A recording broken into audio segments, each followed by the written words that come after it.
Movimento Mapuche. História Mapuche. A disputa pela terra no Chile acontece desde o tempo da colonização espanhola. Nesse momento histórico, o povo da região de Arauco, conhecida como Mapuche, travou uma guerra de 300 anos com o colonizador. Essa guerra ficou conhecida como Guerra de Arauco. A Guerra de Arauco tinha como principal causa a luta pela terra e pela cultura da população mapuche. Após os 300 anos de lutas, a coroa espanhola realizou um ato único em sua história, que consistiu em reconhecer a cultura e o território de uma população nativa. Assim, os mapuches conseguiram o reconhecimento de suas terras e de sua cultura junto ao colonizador. Com a independência do Chile ocorrida em 1818, a população mapuche foi incorporada como cidadãos chilenos, tendo seus direitos preservados pelo governo. Com essa incorporação dos mapuches como cidadãos chilenos, levou à primeira derrota territorial da população com a pacificação de Araucana ocorrida em 1866 e 1881. Contreras. A pacificação de Araucana foi uma imposição do governo chileno e argentino, que através da força armada destituiu boa parte das terras mapuches, levando essa população para outros territórios menos abundantes em matérias-primas. Essas terras perdidas pelos mapuches acabaram sendo incorporadas no território chileno e argentino e distribuídas para colonos.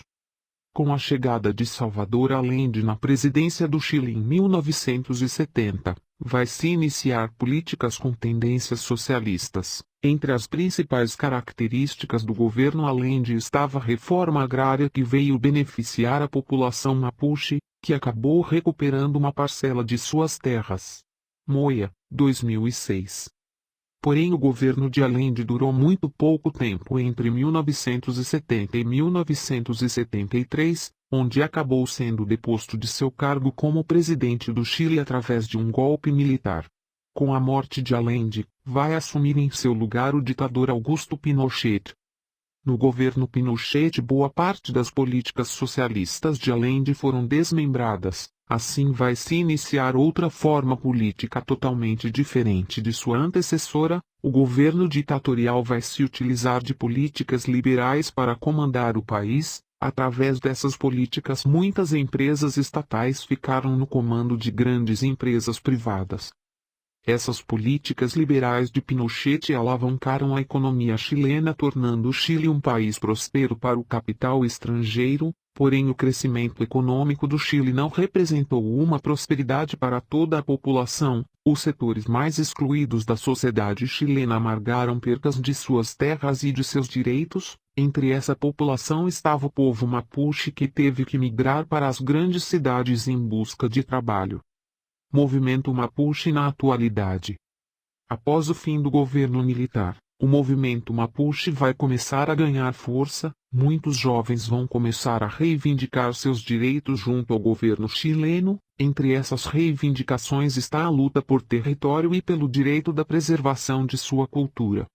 Em busca dos seus direitos, a população mapuche acabou entrando em conflito com as autoridades nacionais, regionais e locais. Esse conflito na atualidade vai acontecer principalmente pela proteção desses poderes para grandes empresas privadas, que exploram a região de Arauco. Essa exploração vai acontecer principalmente através de empresas florestais que desmatam a fauna e flora do território originário mapuche, fazendo com que o restante da população mapuche que permanece na região venha a ter prejuízo no seu modo de vida.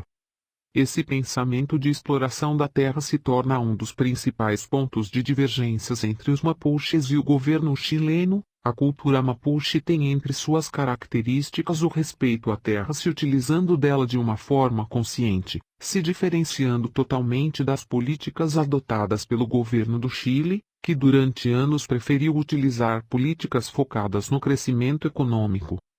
A luta do movimento Mapuche vai acontecer de diversas maneiras. Entre as formas de resistência estão desde pequenos atos como a destruição de cercas das empresas florestais até a queima de empresas que exploraram a região de Arauco. Porém, o movimento acredita que a principal forma de resistência está na permanência nas terras originárias Mapuche, não se sujeitando a se deslocar para as grandes cidades, onde acabam sendo marginalizados e vivendo em condições precárias. O movimento vem nas últimas décadas se organizando em diversos focos. Parte do movimento compreende que a melhor forma de conseguir seus objetivos é através da luta armada e de manifestações violentas contra o governo. Essa ala mais violenta do movimento acaba mantendo ligações com grupos revolucionários da América como as Farc. Já a ala mais pacífica se utiliza de fóruns a respeito de direitos humanos e ecologia para levar para outras localidades o pensamento do movimento. Com isso, nos últimos anos foram ganhando simpatizantes não apenas no Chile como também no resto do mundo.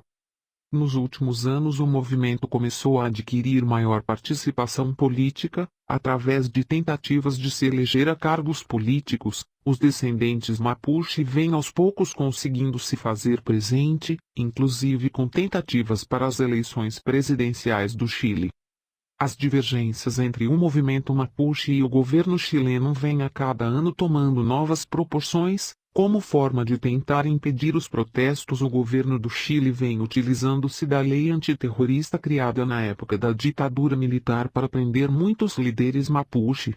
Essa lei antiterrorista acabou sendo incorporada nas reivindicações do movimento, que compreende que não deva adequar em sua luta, já que eles não são terroristas e sim manifestantes na luta pelo direito de suas terras.